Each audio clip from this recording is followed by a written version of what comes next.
Où est passé Arès? Chapitre 1. Une nuit étrangement silencieuse. Joséphine et Joshua dormaient paisiblement dans leur chambre lorsque des aboiements frénétiques les réveillèrent en sursaut. C'était Arès, leur fidèle rottweiler noir. Joshua se redressa aussitôt. « Qu'est-ce qui se passe ?» demanda-t-il, les yeux encore embués de sommeil. Joséphine regarda par la fenêtre. La niche d'Arès, dans le jardin, était enveloppée d'une étrange lumière bleutée. Une traînée de poudre scintillante s'étendait du sol jusqu'au ciel. Les deux enfants se précipitèrent dehors. Mais Arès avait disparu. À la place, seule cette mystérieuse poudre brillait faiblement dans l'obscurité. « Où est-il parti? Et c'est quoi cette poudre ?» demanda Joshua inquiet. Joséphine, bien que troublée, resta calme. « On doit trouver des indices. Arès ne disparaîtrait pas comme ça. » En s'approchant de la niche, ils remarquèrent des empreintes de pas étranges, ni humaines ni animales, qui s'éloignaient en direction de la forêt. Joshua prit une lampe torche. On le retrouve quoi qu'il arrive. Et ainsi, l'aventure commença. Chapitre 2. La forêt enchantée. Les jumeaux suivirent les empreintes à travers les bois sombres. La lumière bleutée de la poudre magique leur montrait le chemin, mais l'atmosphère était inquiétante. Des branches craquaient, des chouettes ululaient et une brume épaisse flottait entre les arbres. « Je n'aime pas ça, Joséphine » murmura Joshua en s'accrochant à la manche de sa sœur. « Moi non plus, mais Arès a besoin de nous » répondit-elle en resserrant sa prise sur la lampe torche. Au bout d'un moment, ils arrivèrent à une clairière. Au centre se dressait une énorme porte faite de branches entremêlées, ornée de runes brillantes. La traînée de poudre menait tout droit à cette porte. « C'est comme dans les contes, » dit Joshua, émerveillé mais inquiet. « Tu crois qu'on peut l'ouvrir ?» Joséphine s'approcha et posa la main sur le bois. Les runes s'illuminèrent davantage et la porte s'ouvrit doucement dans un grincement sinistre. De l'autre côté, ils découvrirent un monde qu'ils n'auraient jamais imaginé. Chapitre 3. Le royaume des créatures fantastiques. Le paysage était éblouissant. Un ciel violet, des arbres aux feuilles d'or et des rivières scintillant comme du cristal.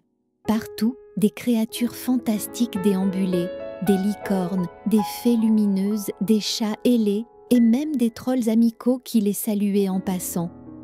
Joséphine et Joshua regardaient tout cela, émerveillés, mais leur mission leur revint rapidement en mémoire.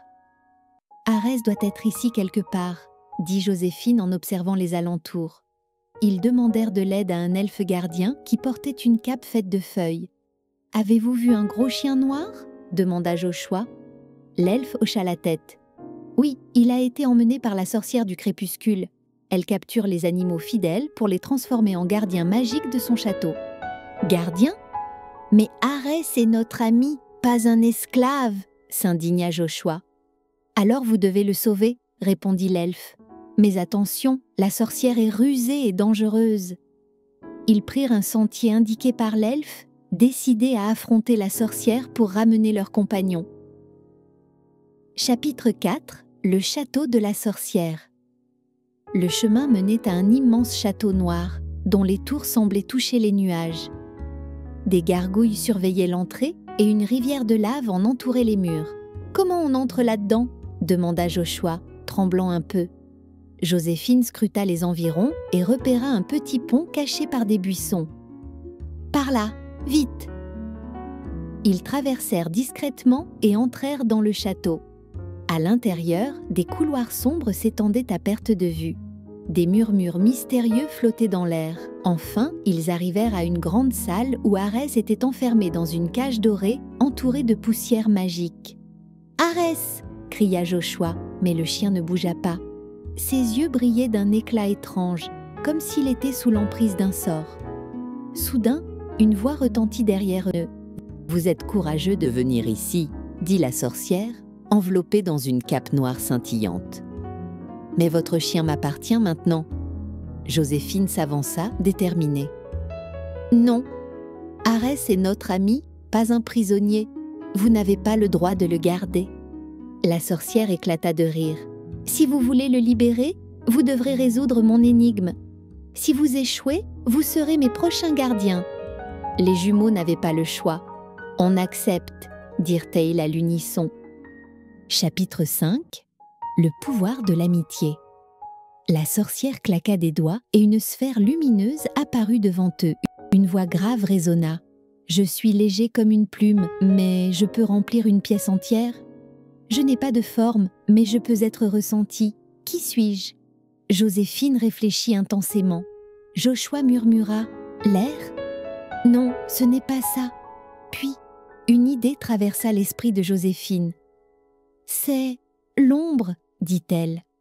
La sorcière s'immobilisa, surprise.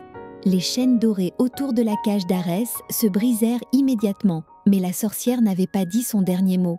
Elle lança un dernier sort pour les retenir. C'est alors qu'Arès, maintenant libre, bondit hors de la cage et grogna férocement. Le chien courut vers les jumeaux, prêt à les défendre. Ensemble, ils coururent hors du château, Arès ouvrant la voie. Dès qu'ils franchirent les portes, le château s'effondra derrière eux, emportant la sorcière avec lui. De retour dans le monde réel, les jumeaux regardèrent leur chien avec soulagement. « Tu nous as tellement manqué, Arès » dit Joshua en le serrant dans ses bras. Cette nuit-là, sous un ciel étoilé, ils comprirent qu'aucune force magique ne pouvait briser le lien d'amitié qu'ils partageaient avec leurs fidèles compagnons. Joséphine et Joshua, apaisés, s'endormirent des étoiles plein les yeux et des rêves plein la tête, heureux d'avoir vécu cette histoire et impatients d'en revivre une autre demain.